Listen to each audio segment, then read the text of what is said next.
and breadth of this country, meeting sub-regional governments, stakeholders, traditional rulers, development partners, and embassies in this country.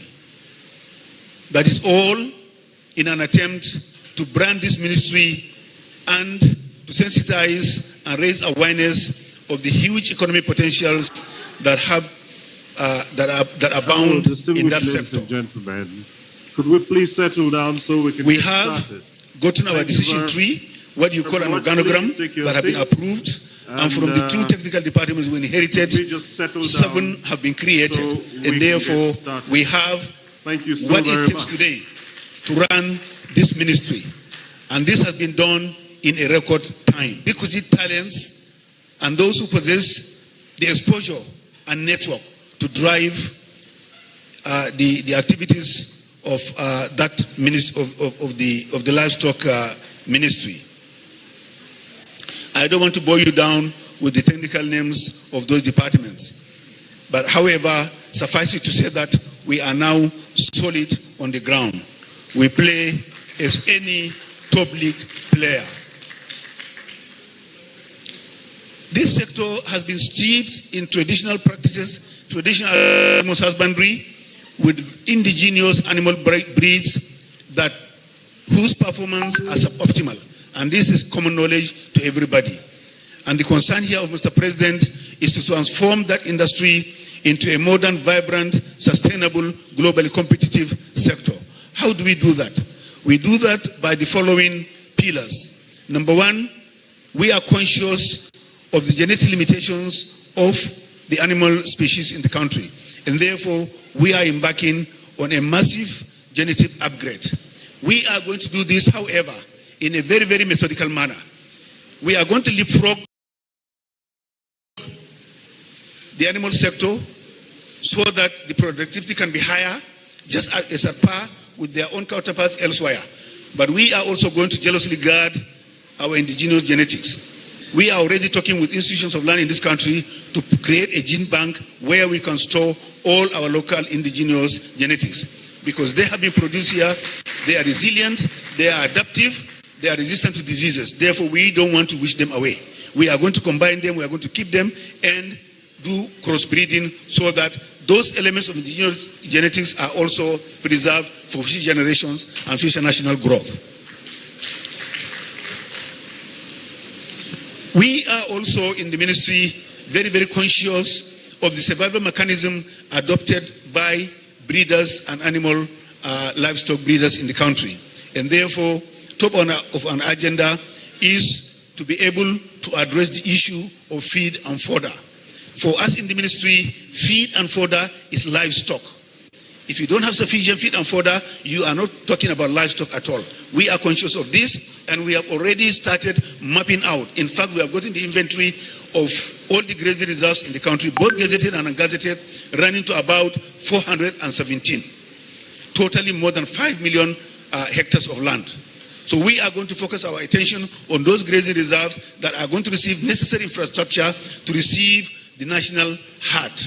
What I mean by national herd, all farmable animals will one day be settled in those grazing reserves where there will be sufficient infrastructure in terms of feed and fodder, water resources, infrastructure for the herders' families, schools, veterinary clinics, etc., so that they become, each one of those will become an economic hub.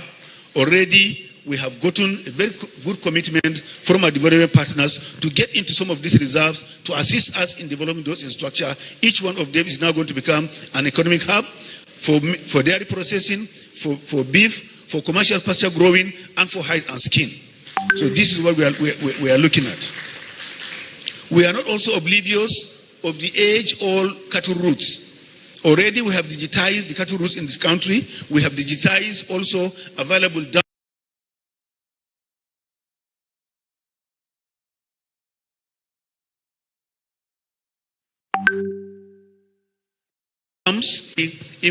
environment for private sector participants.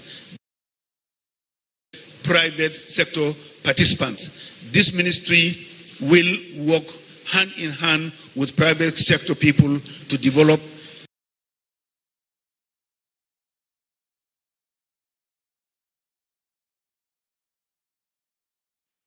the ministry. We are taking the poultry template that have succeeded by far out of all the other species, and that is the template we are going to apply to the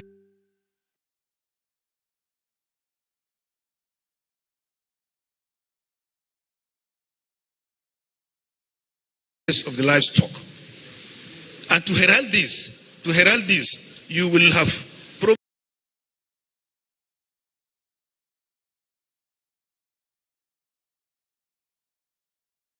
probably heard of the news of our journey with Mr. President during the G20 summit in Brazil near de Janeiro, where on the sidelines we were able to visit a number of global players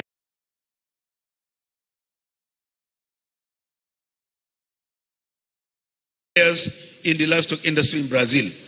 And at the end of the day, we were lucky with Mr. President's presence there. We had a commitment from JBS-SA, the biggest player in the red meat industry, to come to Nigeria and invest to the tune of $2.5 billion.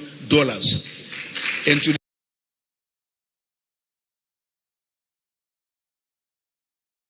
today, there is no testament to the vision of Mr. President that this singular investment commitment from the biggest player in Brazil. It heralds a global South cooperation. And as I'm talking to you, we are going to receive the next team to concretize this investment plan tomorrow here in Nigeria.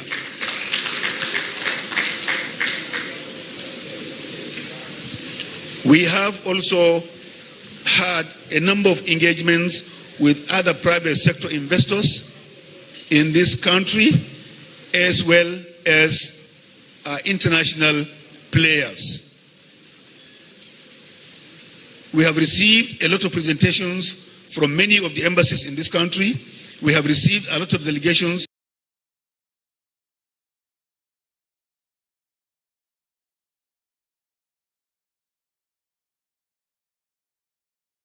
of businessmen who want to come into the livestock sector and partner with us. Notably here, the US ambassador was with us, the ambassador of France, UK aid, Morocco, China, investments from the PRC in China, Mexico, just to mention a few.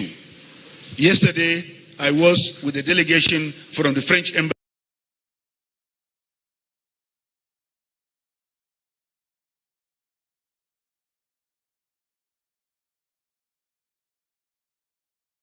embassy, Agency France Development. We had very robust discussions, as well as other giant players like Nestle, like Ala, like Danone. All of them came, each one wanting to take a piece of the action, because today that sector has been unlocked and open for business.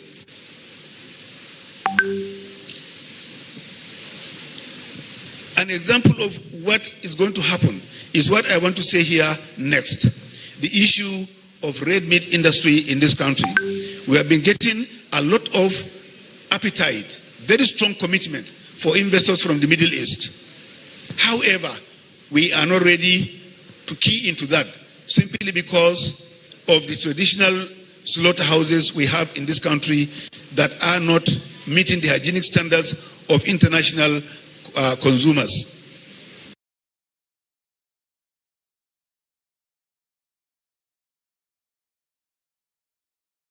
You would have probably seen pictures of our visit to the Amosun Central Abattoir in Ibadan.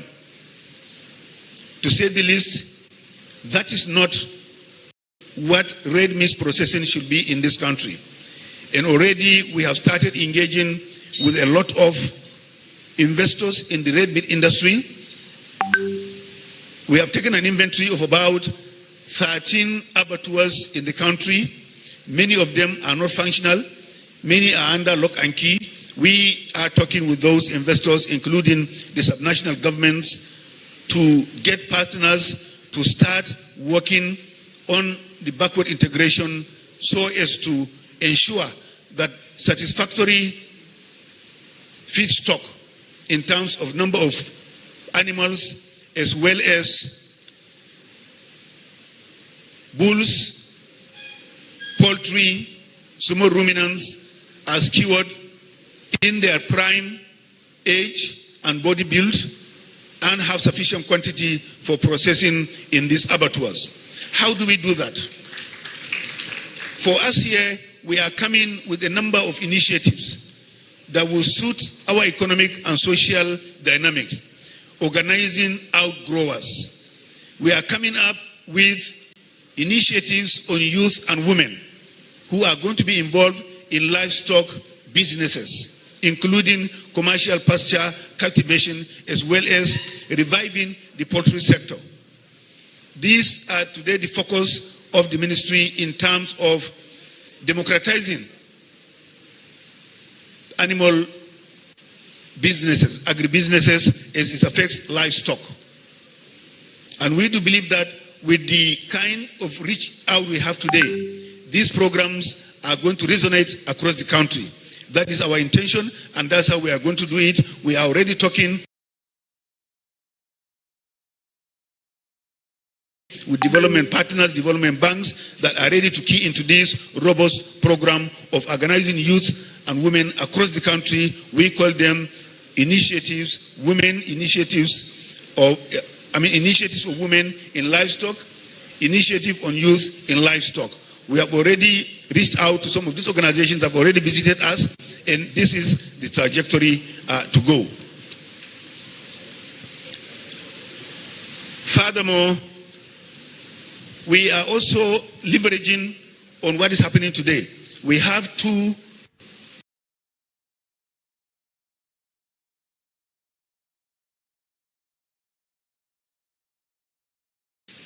dominant institutes in the country. One is National Veterinary Research Institute in VOM, that is over 100 years old, but as it is today, it is not in any position because of the obsolescence of their technology and equipment to satisfy our requirement for vaccines across all the species. They are only able to give us 15% of our national requirement, and therefore the intention of the ministry, already that institute has been studied. We have the report is conducted by McKinsey. We are going to embark on a full commercialization of NVRI so that they can be in the position to supply minimum 1.2 billion doses every year. And that will be across the board.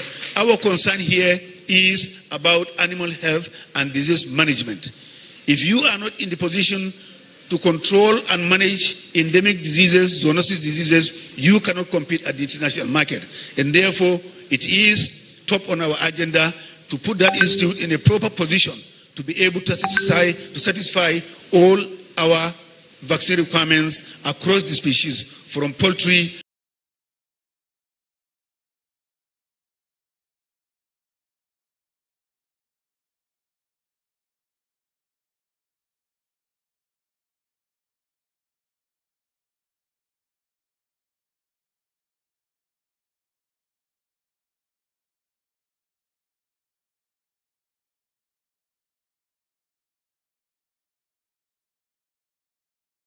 capacity of NVRI. At the moment, we are also looking at National Animal Production Research Institute, Shika Abu Zaria. We have already commissioned a group of talented and very, very progressive-looking Nigerians to study NAPRI and advise us on how to unbundle NAPRI so that they can address the yearnings of the sector. NAPRI, first station established 1928. It has gone under different statuses, but as of today, the way they are, we need to get in there and create a number of specialty areas where they can talk to the market, where they can go to Nigeria to answer the gaps in terms of research and development that are going to be marketable, that are going to be commercialized. So this is what we are looking at, and by the time we finish that, we will have a brand new NAPRI that is going to be reinvigorated and take the position of other research institutes that are today in the global south. If you look at today, the research institutes like Embrapa in Brazil, the ones in Cairo, in Egypt, Morocco, Botswana, and South Africa. These are supposed to be our peers, but they have gone far ahead. But our own intention today is to leapfrog research and science should be in the driving seat in this transformation. We are talking of our animals being performing suboptimally. Our cows, mama cows, can only give 2 liters per day. Their counterparts are giving 30, 40 liters. Yes, of course, there are researches today where some organizations have done F1, F2 crosses that are today giving 50 liters.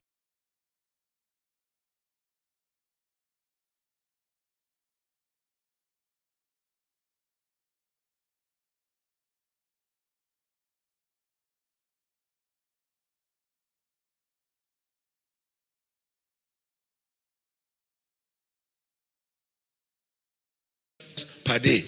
And the same goes for beef. The same goes for beef.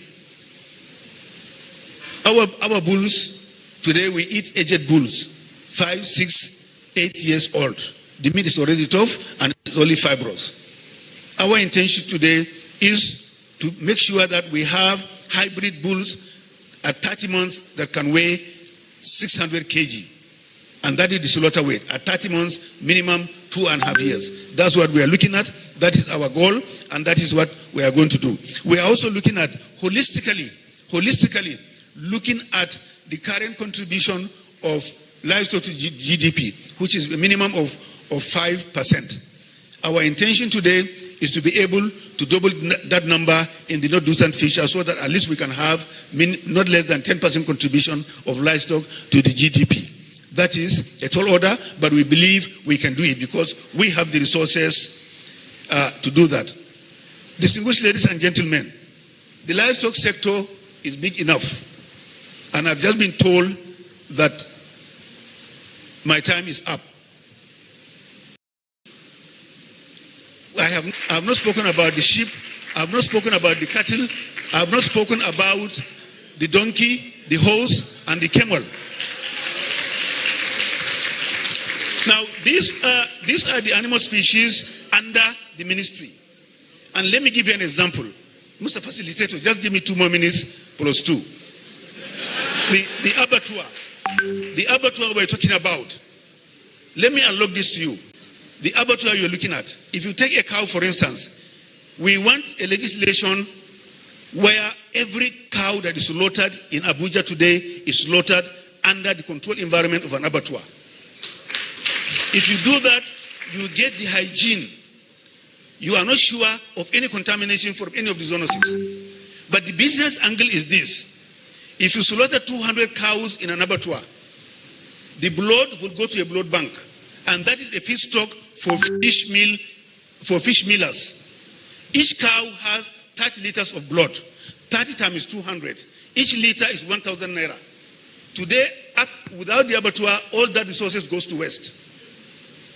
The solid waste, each cow has 30 kilograms of solid waste after you slaughter it. That will go to, and the excess can also be sent to the national grid. Under this same abattoir, if you debone it, you remove by hydraulic power the meat from the bones. You crush the bone into calcium that will go to animal feed. You remove the bone marrow and send it to pharmaceuticals. You remove the bile from the animal stomach and export it to China. The hoofs, the horns are also exportable, or you can crush them into calcium. You have 55% red meat. All those others that now go to waste. So, value, as I have described. And that is the reason today, because we consider it as waste. That is why today meat is expensive. Because the butcher only gains value from the red meat. These others goes to waste. But in this ministry today, our own position, and that's how we are going to raise the consciousness of Nigerians in the animal kingdom, there is no waste. There is no waste. And this is what is hidden in that livestock sector. And imagine the bulls, how many cows we are slaughtering today in this country. And half of what we are wasting in the abattoir or slaughtering all value. But again, our slaughter process, where we cut the cow's neck and put kerosene on top of the skin to burn it. That is carcinogenic. Or use spent engine oil to burn the skin and scrape it because we feel that we want to eat the meat with the skin. That is not hygienic. it is cancerous, it is dangerous. Ask scientists about this. Even if it is cultural, it is poisonous. It is poisonous culture. Let's conclude it that way. So therefore, so people can know that we are actually eating our own jobs by eating the skin.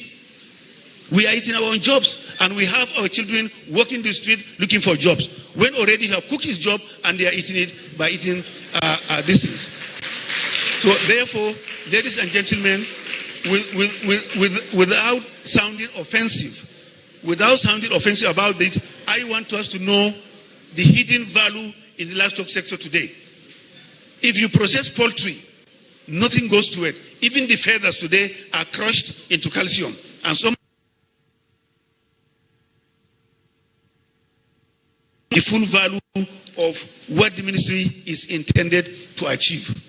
Therefore, honorable ministers, distinguished senior colleagues, ladies and gentlemen, we have a number of species here that I've not spoken about. But I do believe that this engagement will continue. I won't say everything here because our chief host has given me 20 minutes. That is not sufficient for the honeybee. But I've just decided to go across and then give you a nutshell the menu today from the youngest ministry of the Federal Republic of Nigeria, Ministry of Livestock. Once again, distinguished ladies and gentlemen, the government of President Bola Ahmed Tinubu, GCFR, has unlocked the livestock sector, which offers multidimensional progress for everybody.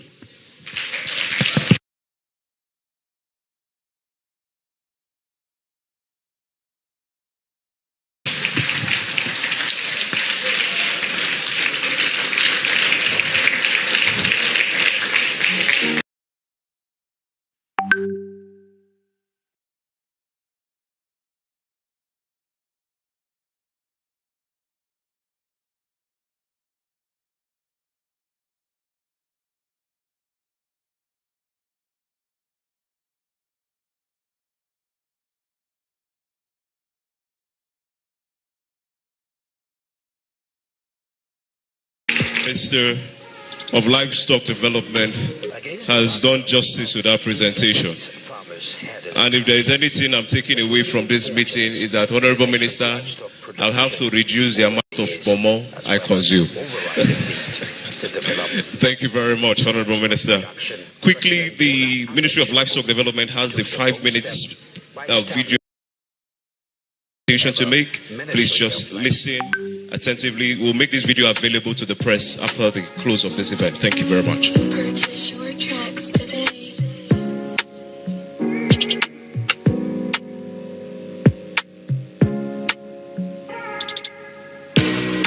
Against the backdrop of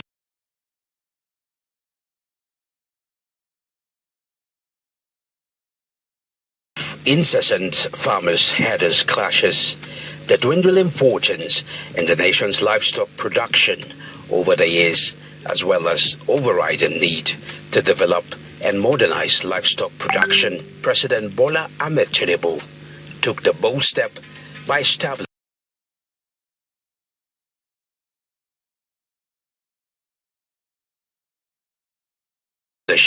the first ever Ministry of Livestock Development on July 9, 2024. This presents a unique opportunity also to delineate and establish a separate ministry called the Ministry of Livestock Development.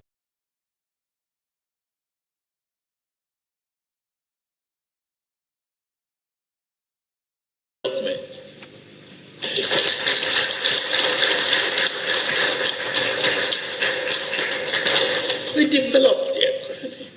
The idea gained momentum following the Conference on Livestock Reforms to mitigate farmers-herders conflict held on February 13, 2023, sponsored by the Kano State Government under His Excellency Dr. Abdullahi Ganduje and chaired by Professor Atahiru Jega, which held at the NAF Conference Center in Abuja. The conference recommended the establishment of the Federal Ministry of Livestock Development, as captured in its blueprint report and conference communique later adopted by the Presidential Committee on Livestock Development. First, the Federal Ministry of Livestock Development was tasked with reforming the sector, resolving conflicts, and positioning as a major contributor to national economic growth. The ministry has a mandate for the formulation of health policy programs, development of grazing reserves, ranches, pastoral initiatives, and conflict mitigation strategies, establishment of efficient national animal health management services, development and maintenance of livestock sector infrastructure to support sustainable growth and the promotion, amongst others. In order to give effect to the takeoff of the new ministry, President Bola Ahmed Tinubu on the 10th of July 2024 deployed the pioneer permanent secretary of the ministry, Dr. Chinyere Ijeoma Akujobi, to set up the machinery for effective takeoff. The National Livestock Growth Acceleration Strategy, NLGAS 2025 to 2030, is a well-designed plan that has been put in place by the ministry under the leadership of the Honorable Minister to address key challenges in the sector. The plan has 10 key intervention areas. We call them the pillars, and each of the pillars has clearly defined strategic objectives with expected outcome, as well as timelines and the key performance indicators that we'll be tracking as we progress. Let me quickly run you through. We have the animal health and zoonosis control. We have feed and fodder development. We have peace building and security. We have women and youth in livestock. We have water management. We have livestock extension, finance and insurance, as well as data and information system. The livestock sector has huge untapped potentials, and under the leadership of the Honorable Minister of the Federal Ministry of Livestock Development and under the directive of Mr. President Bola Ahmed Tinubu GCFR, is working not just hard but smart to ensure that we provide an enabling environment for Nigerians to tap into these great potentials. To formalize the policy and administrative machinery of the new ministry, President Bola Ahmed Tinubu on the 23rd October 2024 announced the appointment of First Minister of the Federal Ministry of Livestock Development, Idi Mukhtar, was screened and confirmed by the Senate on the 30th of October 2024, alongside 6 other ministerial nominees. What is happening in the livestock industry directly impacts on the security of the nation. The killing of policemen, the killing of communities, the destruction of farmlands, and all sorts of things. He's saying 75%. Thank you very much. Please, a round of applause for the Honorable Minister of Livestock Development and his team. Thank you very much. For the want of time, we'll quickly take the second presentation, which will last for a period of 20 minutes as directed by our host. Please put your hands together as I invite to the podium the Honorable Minister of Regional Development, Engineer Abubakar Momo, Fellow of the Nigerian Society of Engineers.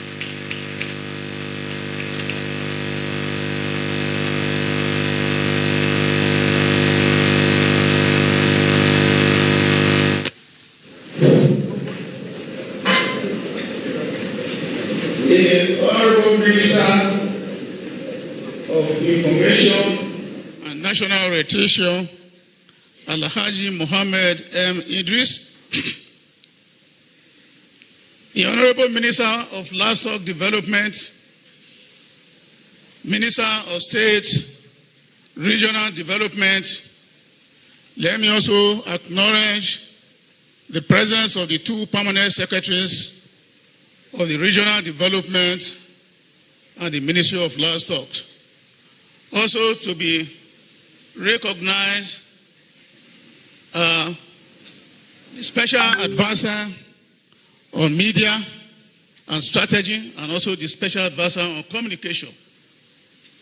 Let me also recognize the presence of the DGNTA and all other personalities that are here present.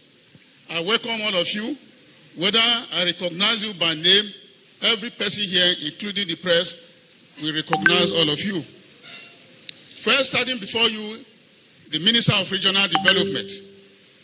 Let me say in clear terms that I really don't know where to start from now because I'm wearing two faces. Because before now, I was the Minister of Niger Delta Development. But today, I am the Minister of Regional Development, and with me here is the Minister of State for Regional Development. But when I was invited, I was called upon to present an account of what we have been doing since we took over. Last year, it wasn't possible for me to make presentation because it got to my point when the whole exercise was aborted. So while coming here, I had to make sure that we have a detailed presentation that covers our activities from when I took over about 1.5 years ago till today. But let me also add that the Ministry of Regional Development, like the Minister of Information has said, is a very new ministry created on October 23, 2024. It's just about 2 months old. And the creation of the Ministry of Regional Development is more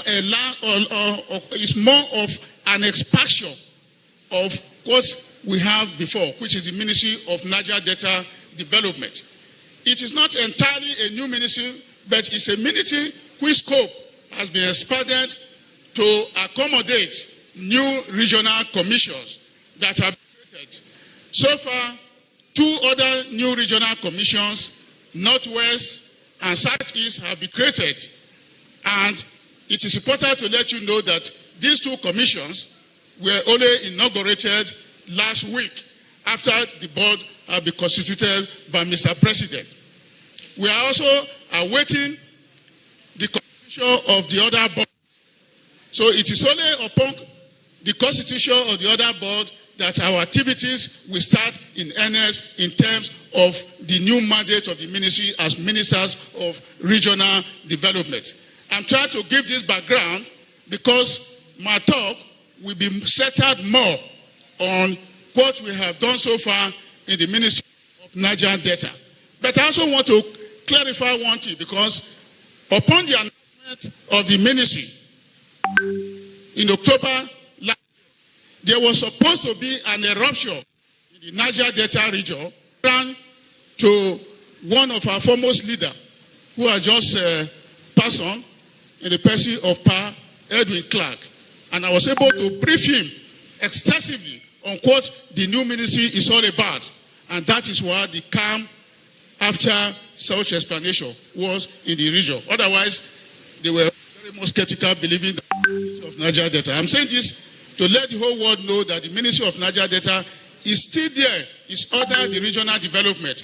Just for the simple reason that new commissions have been created, and since the creation of the new commissions across the entire region, that name cannot fit in properly, Niger Delta, because most of these commissions, they operate outside the Niger Delta region. I just feel I have to make this clarification so that by the time I'm talking, you know that I'm going to say more about Niger Delta, because for the past 1.5 years, our operations have been in the Niger Delta region.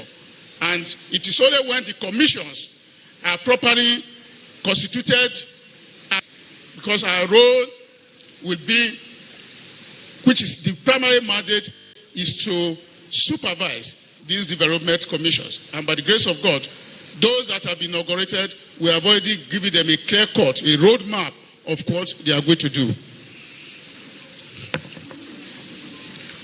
Let me say that when we resumed last year, the first thing was to go around the entire Niger Delta region to see for ourselves the problems in this area.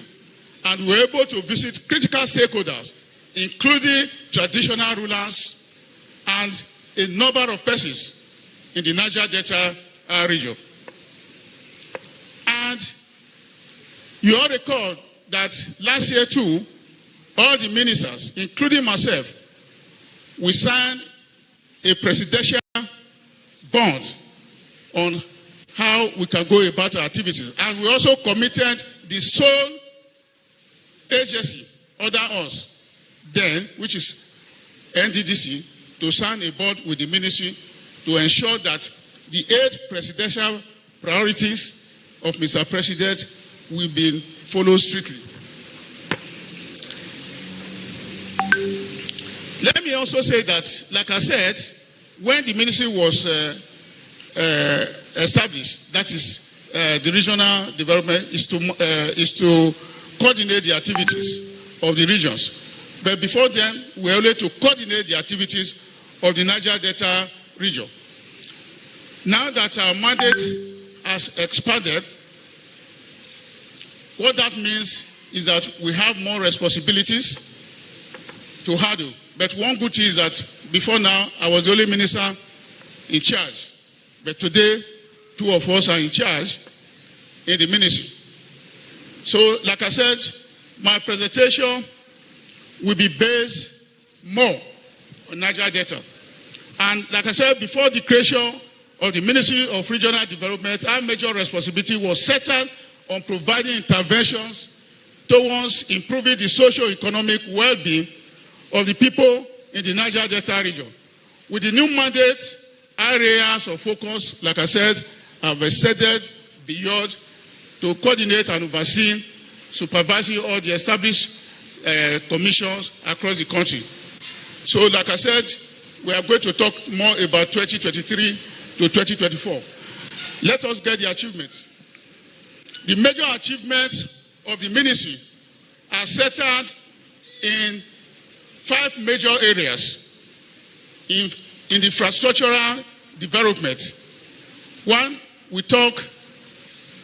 let us go back to the infrastructure please.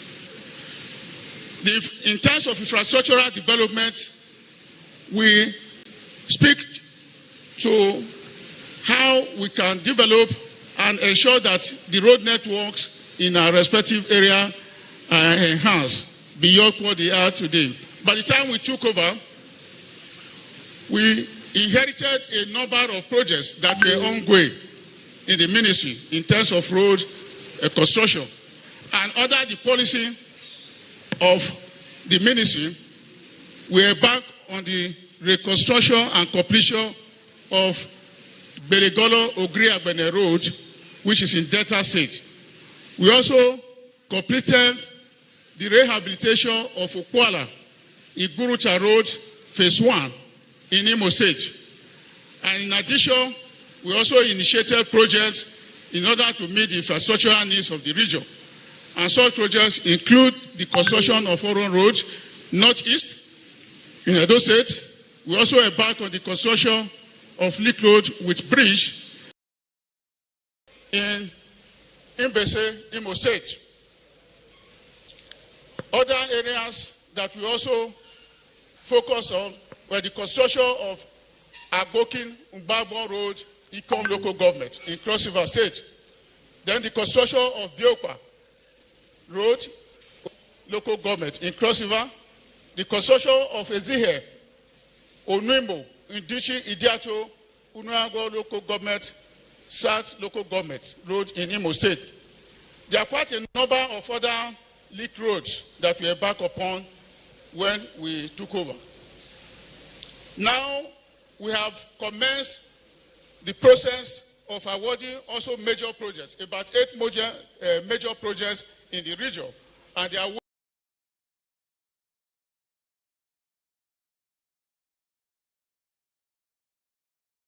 waiting for FEC approval. I think in a matter of 1 week or 2, by the time the FEC commences, we're also going to construct a number of 8 roads within the ministry. Next. Under the 2023 appropriation, We also engage in water supply project scheme. We also embark on the construction of Oguta Community Water Scheme. That's Ogun Community Water Scheme in Warri. We also embark on the construction of water scheme in Owerri Town in Imo State. There was also the provision of one number borehole and overhead and generating set and reticulation in Aqua for communities in Oguta, Ohaji, Egbema, West in Imo State. All of this fell under the 2023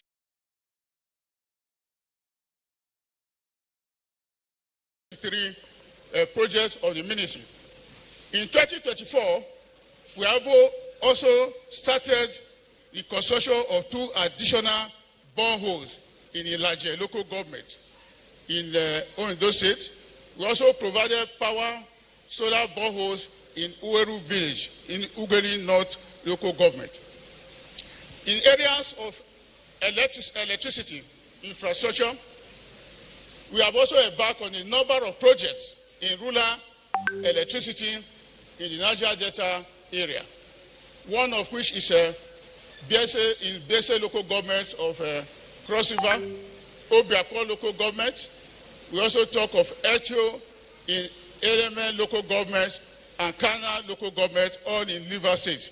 These are areas we intervene in terms of provision of electricity in form of transformer and extension of high tensions to various communities. We also completed the installation of 257 number solar street lights across the region in 2023. Next. In 2024, we have also embarked on the construction of 7 number transformers in various communities and a 2.5 MVA in another community across the Niger Delta region in order to boost power sector in the region and boost economic activities. In the area of inland water development, we have also made inroads, and to harness the economic values of the waterways in the Niger Delta region, we have embarked on the design and construction of jetty projects for water transportation, such as the recently awarded contract for the construction of jetty at Agobiri, Arogbo in Ilaje, Ese Odo local government in Edo State. We have also embarked on awarding of contract for the consultancy service for the proposed Niger Delta ferry transportation. I think it's very important to stress it because in the Niger Delta area, there are some communities that cannot even see road, no matter what you do. So in order for them to be interconnected with those in the hinterland, there are quite a number of rivers in those areas that can be dredged and then provide ferry services. So a consultancy service to this effect will be awarded to a consultant with a view to embark on ferry services in the Niger Delta region. I think in a very short time that will come to reality. In the face of the dwindling budgetary allocation for carrying out our planned activities, the ministry has adopted the public-private partnership to meet our needs. Like this transportation, that's ferry transport, we are going to embark on a PPP arrangement because that's the only way to go if we must make meaningful impact, because the annual budgetary allocation for the main ministry is nothing to write home about.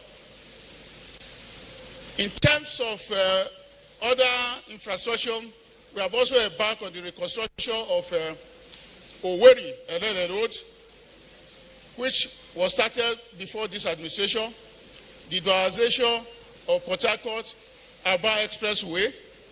All these are major roads under the Ministry of Works. But all we do is to intervene, because if you leave the road in the state they are, waiting until the Ministry of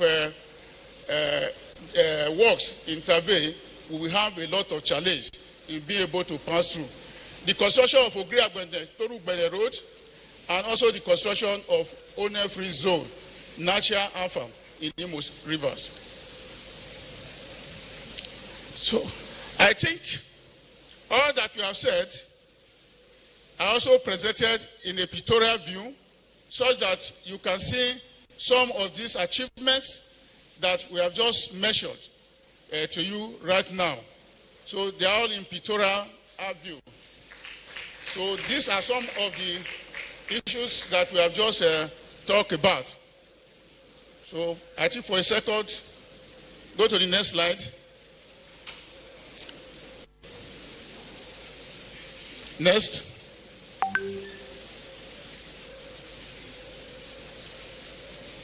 Next. Next. Thank you. Like I said, the ministry will operate through departments. All that I've said is within the Department of Infrastructure.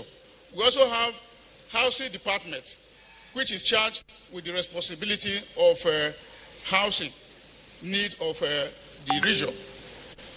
By the time we took over, we met a number of mega skill acquisition centers that are at various stages of completion. But what we observe is that most of these skill acquisition centers, they were without framework of management. That the few that were completed, they were already overgrown by weeds. So when we came, we now took a policy to the effect that such projects have to be handed over to federal government agencies that are in need of them. And so far, about 2 or 3 of such mega projects have been handed over to some federal government agencies, like the one in Imo State. The one in Ondo State is currently under discussion with the Federal Ministry of Youth, so that they want to use the mega skill acquisition for their own youth activities. So all of these skill acquisition centers, we are also going to complete all of them and also hand them over to government agencies that can manage them, because the ministry is not charged with that responsibility of management. Then under the ministry or the Department of Housing too, we have what we call quick win projects, such as classroom blocks, high city centers, and health centers. We have them across the entire region. Provision of high city skill development CTB center in Eket, which was done at a cost of 160 million.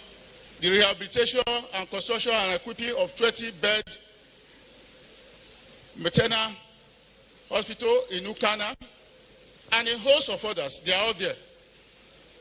So I think we will provide the press with all this information for proper recording. We also have other areas that we have intervened, not only in terms of housing, in terms of economic empowerment, because today you notice that there's relative peace in the Niger Delta region, and that is the major achievement of our ministry, is to ensure that there is peace. There is relative peace today in the Niger Delta because of the way and manner we have engaged them, engaged the stakeholder, and also carry out empowerment programs. Last year, about 300 youths were trained and empowered with a starter pack of about 250,000 each. This year, about 1,000 youths have been marked to be trained across the 9 states of the Niger Delta region. And in a moment from now, in another 1 week, all of those people that have been shortlisted will be trained, and after the training, they will be given the sum of 250,000 as their starter pack to commence their business. Also, in the area of community development and education, we have also embarked on a number of projects in terms of classroom blocks and also free medical treatment. And recently, a lot of surgery, fibro surgery, eye surgery, dental surgery, and all, name it, and both clinical examination. They were carried out free, and it's a major activity that we're back upon. And all of this are geared towards maintaining peace in the region. Because if there's turbulence in the Niger Delta region, it will negatively affect the economy of the nation. And that is why, since we came on board, our major commitment is to ensure that we do all those things that will be able to bring peace in the region. So, Mr. Honorable Minister, please, I think you will just give me a few minutes to also run through some of our major activities in the Niger Delta. We have been operating through the ministry and NDDC, and the bulk of the money to develop the Niger Delta is in NDDC. So it's also important for us to know a little of what that agency has been able to achieve in the recent time. Because there have been a lot of misconception about the NDDC. But I want to say that since this correct management of NDDC came on board, there have been a lot of transformation. Reason being that we were charged by the president to ensure that those major projects scattered all over in the Niger Delta region, started well over 20 years ago, should be completed. That was the first charge given to us by Mr. President. And upon resumption of work, we ensured that the management and the board, they work together in harmony to ensure that these projects are completed. And I want to assure you that since then, a number of projects, major projects, have been completed by NDDC. For instance,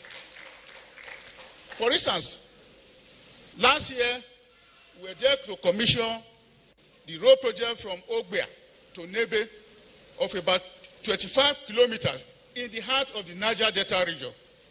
And this road, apart from the length, it has a number of bridges and culverts, about 53 culverts and several bridges. But one important thing people don't even know is that the cost of construction in the Niger Delta region is very, very high. Well, if it takes you 5 billion to construct a road in the upland area, be looking at times 3 of that. Because first, you have to survey to reclaim the land before you start to do actual construction. There's no provision for you to even go and bring a topsoil or rather lateric soil to do your sub-base. Everything may be sharp sand and mixed with cement. So it's a lot of cost. And those of you who are engineers, you know what I'm saying. So I think also last year, we were able to commission a 600-meter bridge across the Benue River and 7-kilometer access road to the bridge. All these were commissioned last year, myself and the Senate President. And you also know that in Okitikupa area for 15 years, 5 local governments were blackout, no electricity. And we were able to commission a project that started. And when this board came in, we took it over and we ensured that money was committed for the completion of this major project, transmission station, cut across 5 local governments in Okitikupa area in Ondo State. In fact, the governor of the state was there, who also testified that he was a member of the board when that project started. But he did not see the light of the day until now that this management came on board. So these are some of the major projects that NDDC intervened. Apart from this, there was also a 1x50 MVA transmission station, which was also commissioned last year in Ikpoba-Oka local government of Edo State. As I'm talking to you now, a number of major projects are going on in the Niger Delta region. I'm from Edo State. For the past 5 years, if I wanted to travel from Auchi to Benin, I had to pass through Ondo State via Ifo because the major road was completely not written off. So this year, I gave a marching order to the MD that this road, at least the bad spot, must be fixed. As I'm talking to you, the Ayere Aziz up to Ekpoma is now being motorable. And that's where my people pass through these days. It's also important to note that the Ministry of Work is also intervening in the Ekpoma Aziz of that road because the road is completely bad. And the state government too is also intervening from Benin to Ihop in that Aziz. So these projects, major projects that NDDC has embarked upon in the last 1 year, there are quite a number. For instance, their free medical service is one of the best you can think of. Last year, they embarked on free medical service to all the 9 states in the region. More than 32,000 people were treated free in various ailments, ranging from operation, fibroid, name it. And it's something that majority of our people in the Niger Delta region have been giving testimony. Beyond that, the NDDC has a scholarship scheme. That scholarship scheme is to train people in the science abroad for master's degree program. Every year, not less than 250 embark on that free scholarship. For the past 2 years that we came aboard, 450 have been trained, and they are about to start that of 2025. Apart from that, when we now discover that there is the problem of youth restiveness and unemployment is raging very high, the NDDC also embarked on what we call internship scheme. The internship scheme is to engage the youth for 1 year in vocational activity in various organizations. And the NDDC will pay them a minimum of 50,000, and about 10,000 have been engaged in this internship this year. And it's going to be a continuous exercise.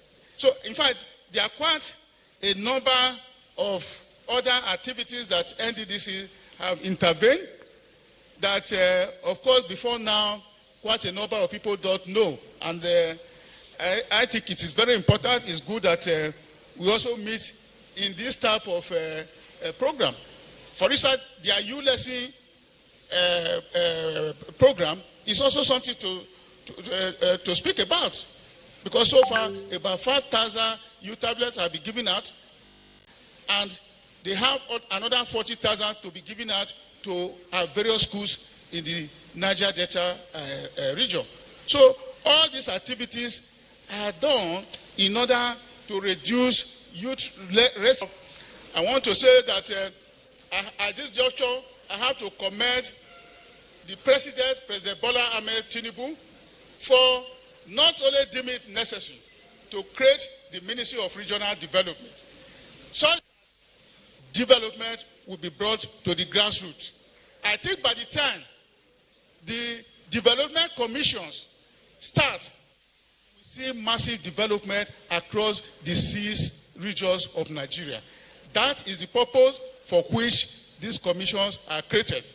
Although I will not be in charge of the fund in those agencies, but they will strictly supervise and monitor to ensure that the right is done in accordance with what the president's vision is. We will not allow them to go the way of token projects and the rest of them. I've already told them, even during the inauguration, I told the people of Southeast Development Commission, I said, you are favored even by geographical location.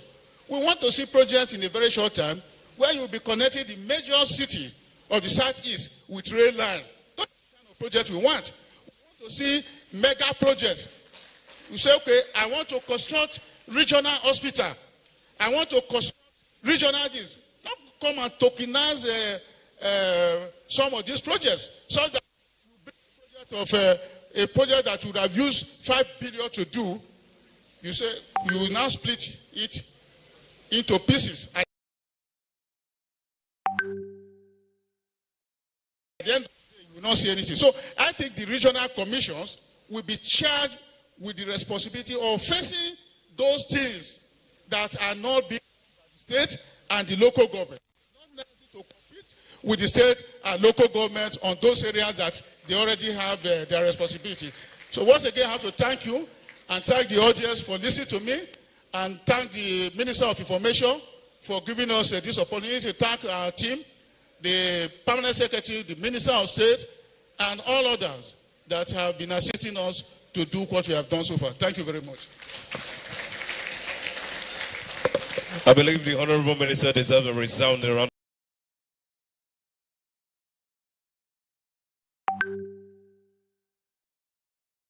of applause. I have used every trick in the book to signal time up, but in order for them not to chase me from my own state, I have to respect myself. Please, a round of applause once again for the Honorable Minister. Thank you very much. Especially to recognize the Managing Director and Chief Executive Officer of the Niger Delta Development Commission here with us. We have Chief Samuel Obuku, PhD. Please, a round of applause for him. Thank you for coming. To save the time, very distinguished members of the press, we also have in our midst the Director General of the Federal Radio Corporation of Nigeria, Dr. Bulama, is with us this morning. Please, a round of applause for him. Thank you for joining us. All right, to save the time for those of us here, okay, I've just been reliably informed that the Director General of the Voice of Nigeria is also here with us, Malam Jibri Baba Ndate. And also, I've been informed that the Managing Director or the Executive Secretary of the Nigerian Press Council, Mr. Dili Ezuwa, is also here with us. Please, a round of applause for him. Thank you very much for joining us. For the sake of time, we'll quickly dive into the question and answer section. This is where we'll entertain questions from the members of the press. I want to believe we are all familiar with the ground rules. You identify yourself, the media house you write for, and you go straight to your question. The Honorable Minister has directed that we take the first 3 questions, and after which we can entertain 3 others. So I will start from this side. The gentleman over there, for gender balance, the lady sitting close to him, and then the gentleman on brown. At the second section, we'll pick up the rest. Thank you. Thank you, sir. Honorable Ministers, my name is Dr. Lee Onusigbe. I should come out. Okay. I'm the Abuja Bureau Chief of the Nigerian Tribune. Sir, you emphasize modernization through technology and structured grazing reserves. But you also talk about digitizing cattle routes. So does this not imply that nomadic cattle rearing will continue in the country despite your modernization efforts? Or how do you reconcile the approaches?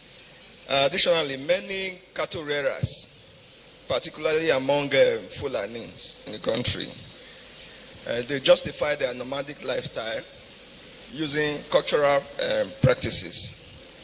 So what steps are you taking to encourage them to adopt modern means of animal husbandry? Thank you, sir. Thank you. The second person, the lady beside you. Good afternoon, Honorable Ministers. I am Dr. Onochia Bridget, and I am the Bureau Chief of the Guardian newspaper.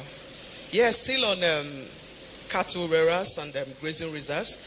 I heard what you said about policies towards implementing sustainable management of ranches and grazing reserve. But I want to ask you, in the meantime, before these policies are implemented, what a short-term solution do you have to the menace of cattle rearers across the country? I am from Delta State, a community in Delta State, and we are subsistence farmers. I want to tell you that for some weeks, my people have not gone to the farms. Even when they do, they plant the crops, but these cattle rearers harvest the crops. They don't get their yams, they don't get their cassava. Now they have constituted a threat to their lives, and they no longer go to farm. They no longer go try to implement the long-term policies. Thank you. Thank you very much. And then we take the third one for this session. Thank you. My name is Anayo Chukwabu. I write for Tile Magazine. My two colleagues have already started what I wanted to say. So, Honorable Commissioner or Minister, my question is, you've talked about strategic vision and then what you will do in the process, but there appear to be some contradictions. For instance, you've told us about digitization, which is technology, and then you say you are doing air tags for cattle. And then doing air tags for cattle is to make it possible for these cattle to be traced, assuming they get lost. But we're still talking about strategic vision, where you want Nigeria to be where other countries are in terms of livestock farming. Don't you consider this contradictory when you appear to be developing the ability of cows to move around, and they are still talking about digitalization?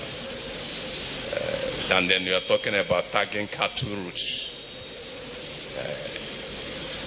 Thank you. All right. Thank you very much. Honorable Minister, you may wish to respond. Thank you. Thank you for these genuine concerns.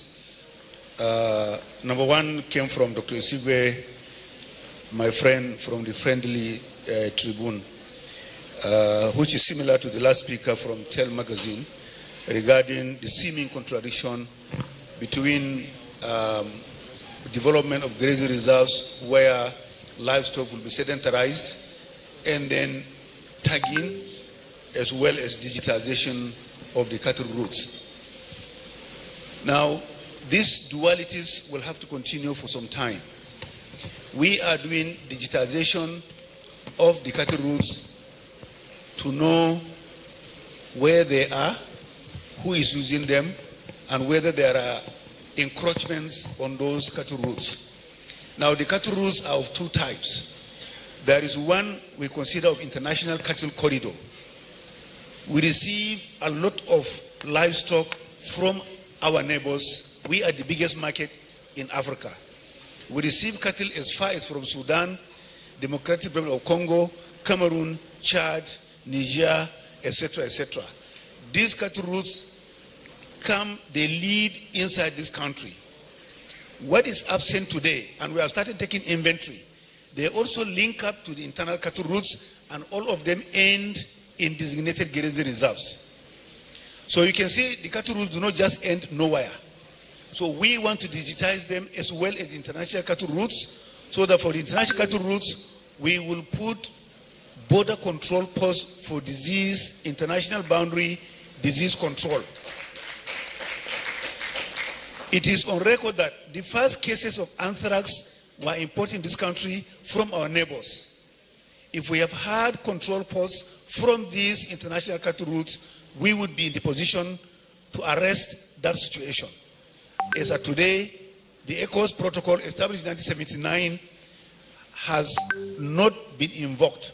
And we are looking at that. We are going to create veterinary control posts in all of these cattle routes. We have started taking inventory from Adamawa, Borno, Yobe, Katsina, Kano, that's Maigatari, down to Niger State. So this is very, very important. So there's no contradiction there.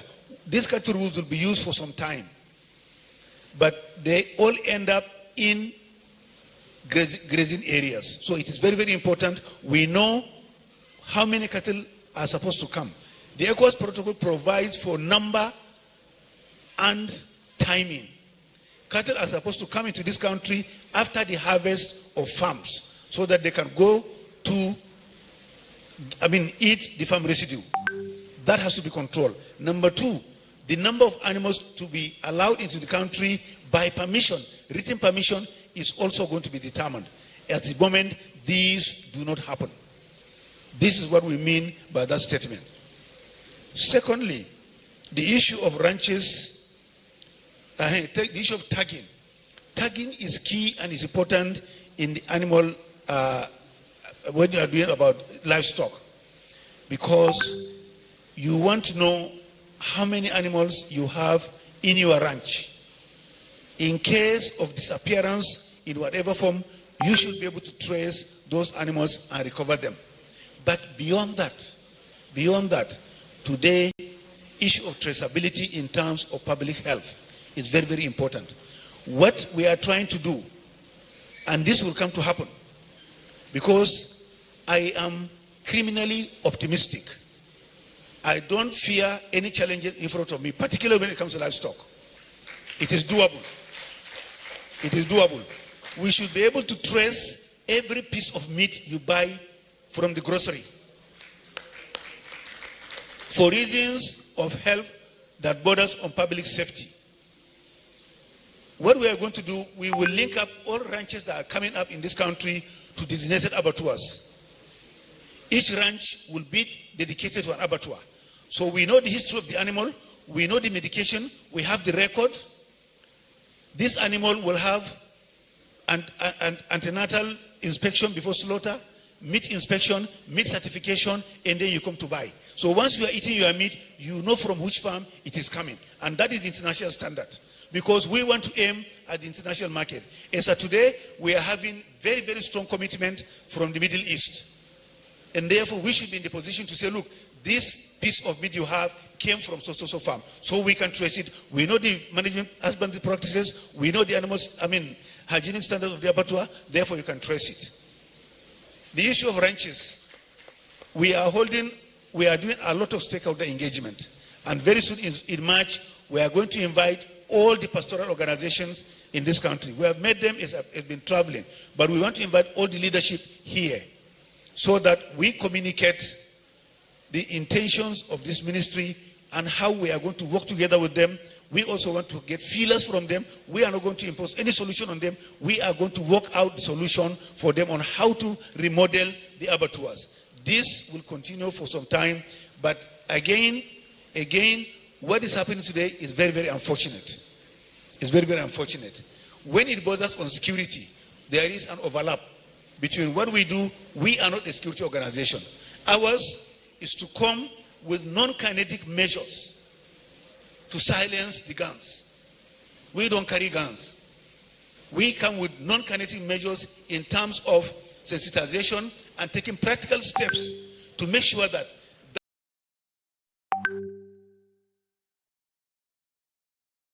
that survival mechanism of a herder having to attack a farm doesn't exist, because we will encourage him to go into pasture cultivation so that he can be self-sufficient in fodder for his animals. And how do we do that? By improving the productivity of his animal. If he has 100 animals that can only give him 90 liters, we will give him 3 animals that can give him 100 liters. And these animals today are found in this country. Each animal can give you 30 liters. So you have 3 animals that can give you 100 liters instead of having 100 animals that can give you 90 liters. So that is where we are going.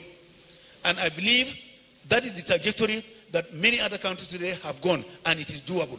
Because we have practical examples in this country. We will create models for them to go and see, so that our local indigenous cattle will be upgraded genetically to provide the meat and meat required for this country. So therefore what is happening is unfortunate, but we need to sensitize people, and then let us de-emotionalize about cattle, about livestock. This is money. This is part of national repository of protein. 60% of the cattle in this country are imported.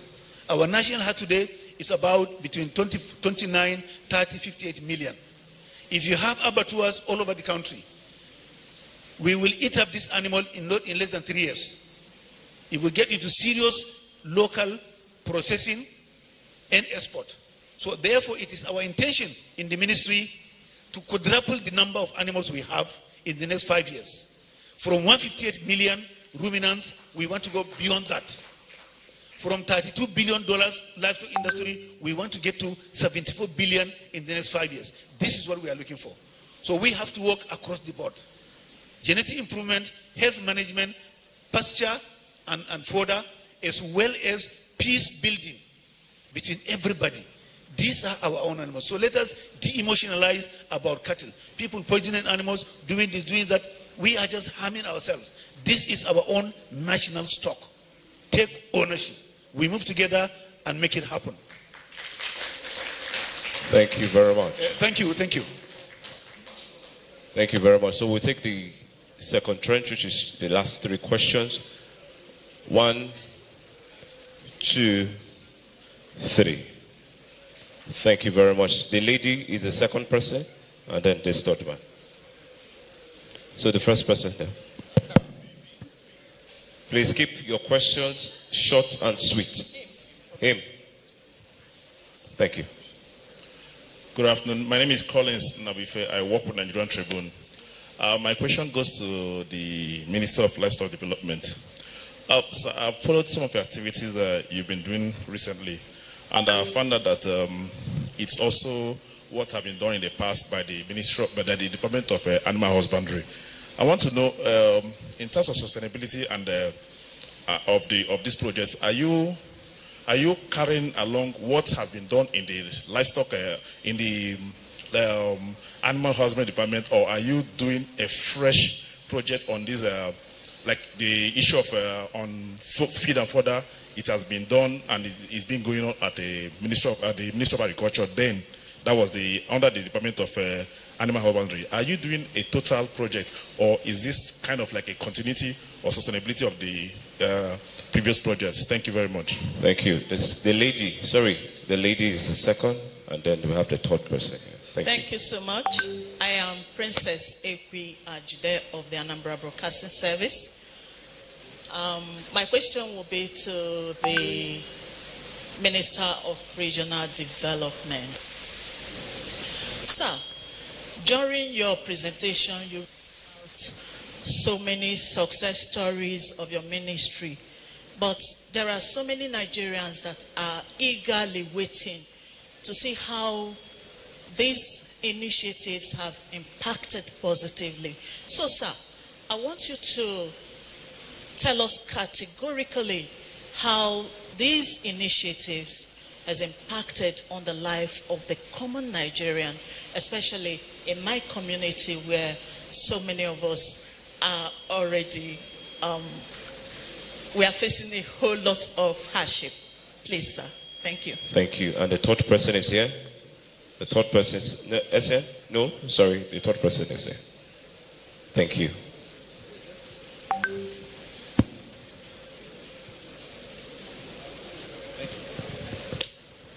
Thank you. I have two questions. Please, your name and your media. My name is Emeka Wampa. I publish Nigerian Spokesman magazine. Two questions. The first one to the Minister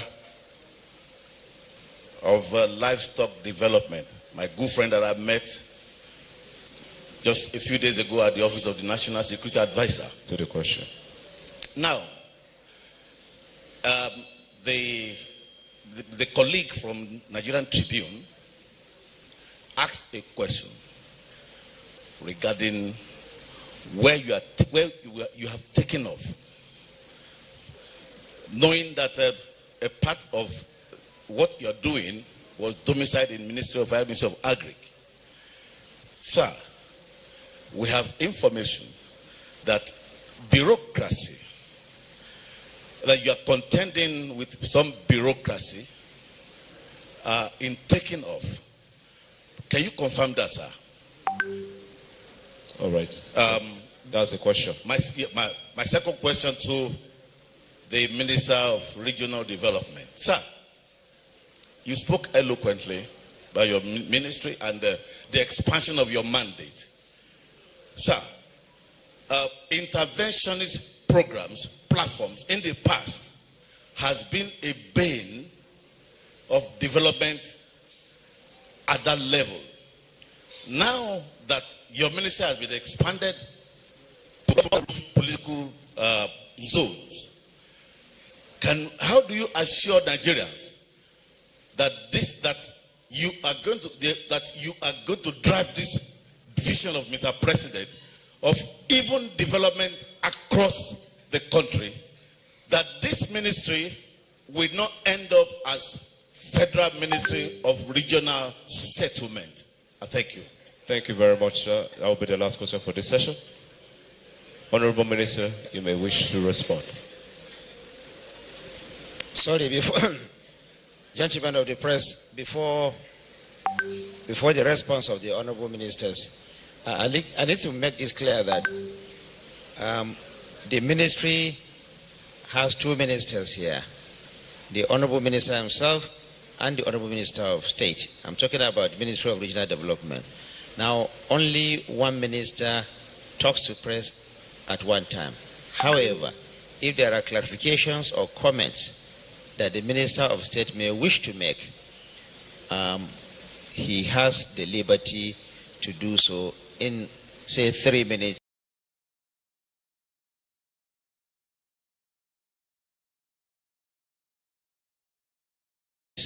Maximum. Comment straight, and I also implore my colleagues to go straight to the answer so that we can live here as scheduled. Thank you. Thank you, Honorable Sir. So we can respond to the questions. Honorable Minister of Livestock.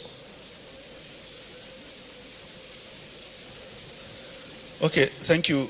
There are two concerns, one from my very good friend from Tribune and the other from another very good friend who's writing for Sports Magazine, I suppose. One is talking about feed and fodder that was done under the Ministry of Federal Ministry of Agriculture and Food Security. There's continuum in government. There's continuum, and we have inherited all those programs that are livestock related. And the talents that came from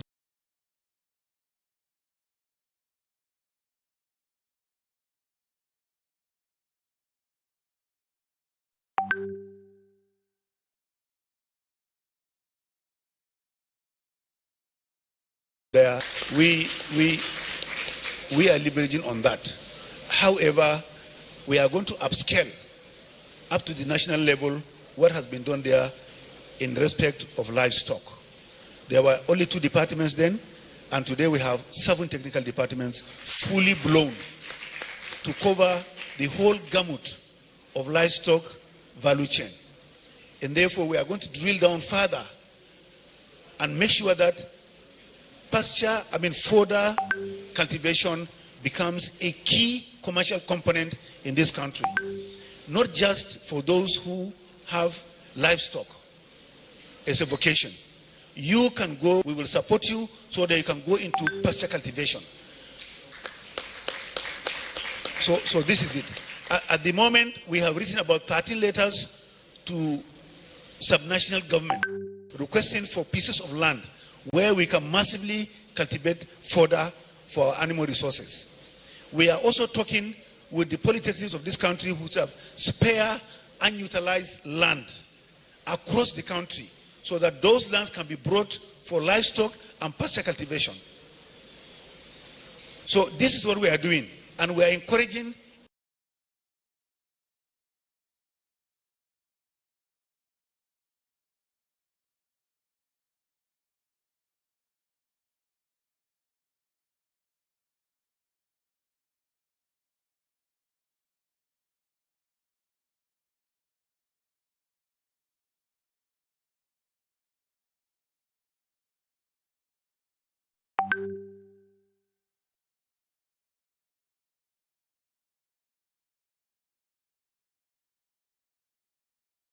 anybody. How have this achievement impacted on the people?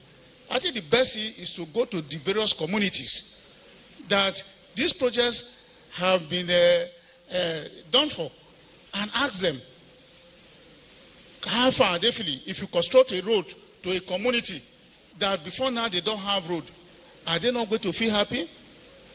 If you train people on certain vocations, and at the end of the day, you give them money to embark on such activities on which they are trained, will they not be happy for it all? So I think all that we have said, the people are quite happy, and if we visit some of these communities, they are always appreciative of what has been done.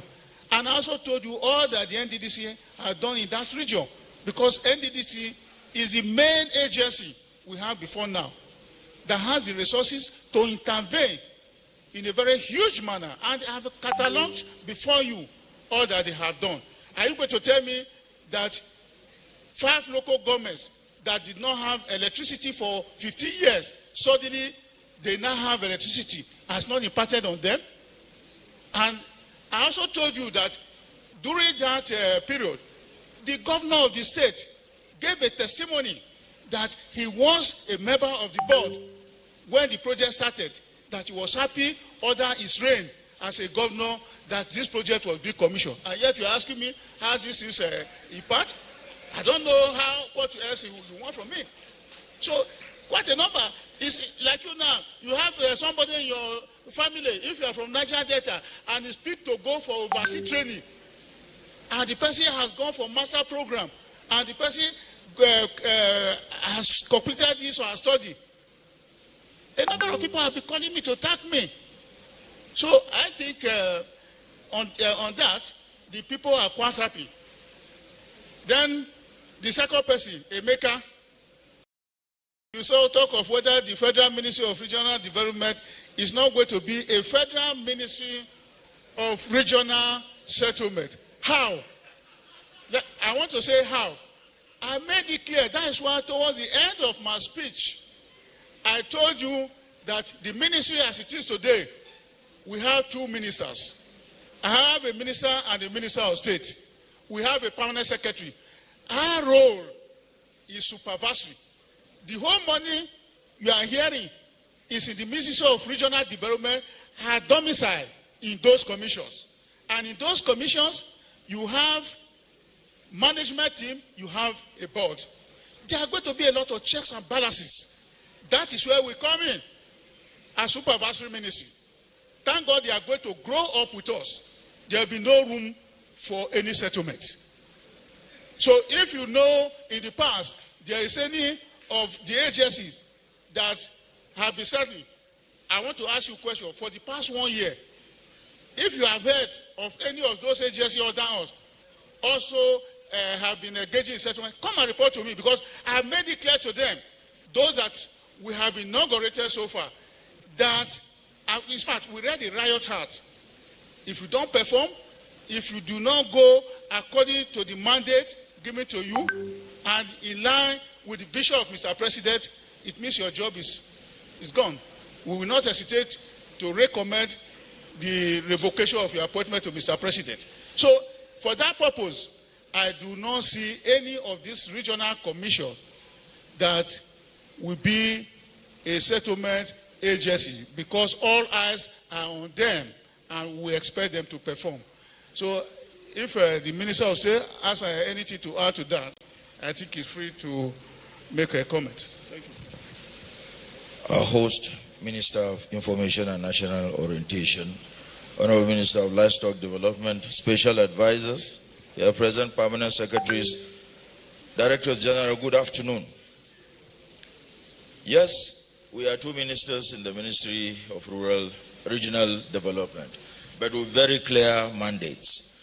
I oversee the commissions on my side, and he does commissions on his side. So I will give a brief update on what we've been doing through the commissions on our side. That is the Northeast Development Agency. By the way, we have 3 commissions. One was just populated or created last week or so, and the other was put together about a week or 2 ago. That is the Northwest Development Commission. But they haven't really taken off. They are in the process of taking off. But let me speak on the one that has been on ground for some time, and that is the Northeast Development Commission. Incidentally, we just got back to Abuja on Wednesday from a road trip we took, designed specifically to follow the money. We went alongside journalists, your colleagues, to all major project sites in Borno State.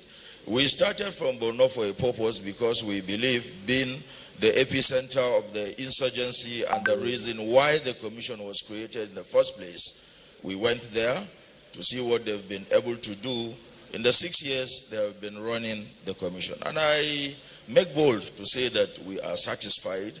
In direct connection with the question a gentleman asked a few minutes ago, whether we are going to see to Mr. President's vision. That is our vision also. And I want to assure you that under our watch, just like the Honorable Minister stated, we went to see roads. Some of you would have forgotten Zabarmari, where many farmers were slaughtered by the insurgents about 3 years ago. Mr. President graciously approved and built a road directly connecting the farming communities. You will be marveled to see the quality of work and how that area has been transformed in 2 years. It's there for you to verify. From Ngom, where there are 1,000 housing projects standing, commissioned, funded by NEDC.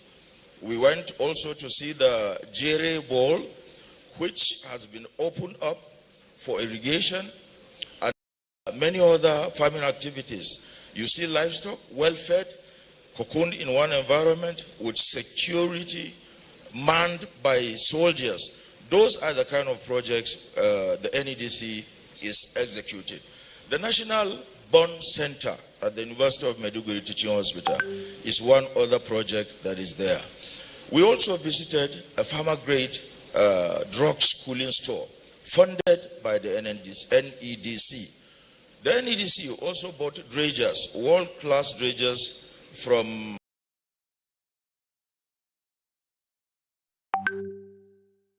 China to dredge canals and waterways around the Lake Chad region to make farming and open up the waterways for irrigation easier. Those are just a few of some of the projects we are doing. And I believe, as responsible journalists, we follow the money. It is your responsibility to also follow the projects to confirm and make sure that we are working tirelessly to make sure that we deliver on the promises Mr. President made to the nation, and there will be no mistakes, no missing of the roads on delivering of the mandate on renewed hope of Mr. President's renewed hope project. Thank you and good afternoon. Thank you, His Excellency Uba Megari Akbatu. Honorable Minister, you may please wish to draw the curtain. Well, thank you, my colleagues, gentlemen of the press, my colleagues on this table, the Honorable Minister of Niger Delta, Honorable Minister of State Niger Delta, Minister of Livestock Development, Permanent Secretaries, Special Advisor Information and Strategy, Special Advisor Communication, Mr. Sondadare, and all the Directors General and Directors here. Thank you for listening. Thank you for coming. I want to also tell you that this is not a one-off thing, like I've said in my opening remarks. We'll continue to bring ministers to talk to you, to explain to you what they are doing, and you have the liberty to ask them questions, all in the interest of understanding what government is doing for our people. So it's a date for us again. Next week we'll have a set of ministers who will come here and explain to you. Until then, we want to thank you most sincerely, and please, my parting shot, report responsibly in the interest of our country. Thank you very much. Thank you very much. May we please rise as we take the first stanza of the national anthem.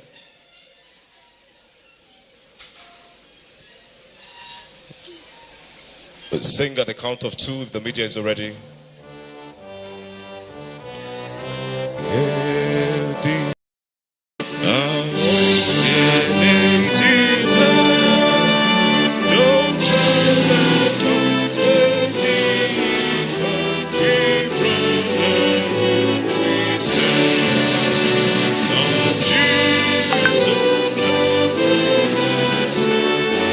So